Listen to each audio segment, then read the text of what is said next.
वसईत 64 कोटींचा घनकचरा घोटाळा आहे। भाजपकडून कारवाईची मागणी आहे।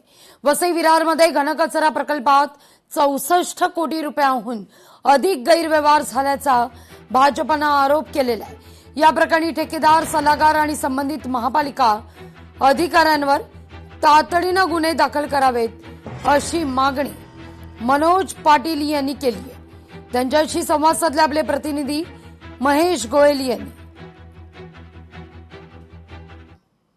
वसई विरार महानगरपालिकेमध्ये मोठ्या प्रमाणात जो आहे तो घनकचऱ्याविरुद्ध मोठा भ्रष्टाचार झालाय असे उघड विरोधी पक्ष नेता मनोज पाटील यांनी काढलाय। काय नेमका हा संपूर्ण भ्रष्टाचार आहे, कशा प्रकारचा हा भ्रष्टाचार आहे, काय म्हटले असं?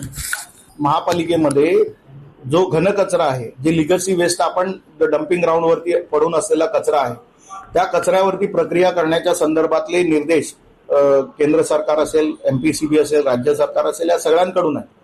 आणि त्या निर्देशाप्रमाणे सॅटेलाइट सिटीच्या अंतर्गत जवळपास 24 कोटीहून अधिक निधी या घनकचरा व्यवस्थापनासाठी, त्या कचऱ्याच्या विल्हेवासाठी आलेला तो 2013 मधला प्रकल्प प्रत्यक्ष सुरू झाला 2015 मध्ये, आणि 2017 पर्यंत त्याला 24.64 कोटी रुपये त्या ठेकेदाराला खिलारी इन्फ्रास्ट्रक्चर प्रायव्हेट लिमिटेड या कंपनीला दिलं गेलं।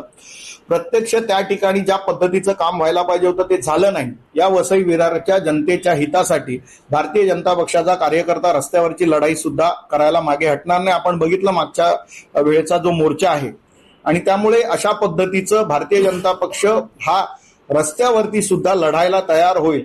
आणि त्यामुळे मला वाटत नाही त्याची गरज पडेल। येणाऱ्या काळामध्ये याच्यावरती कायदेशीर कारवाई व्हायलाच पाहिजे।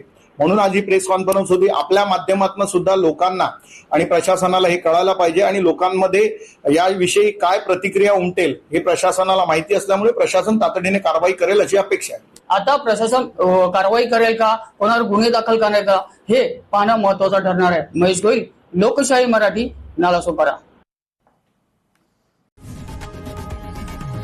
लोकशाही मराठी, ऐका, पहा, जागरूक रहा।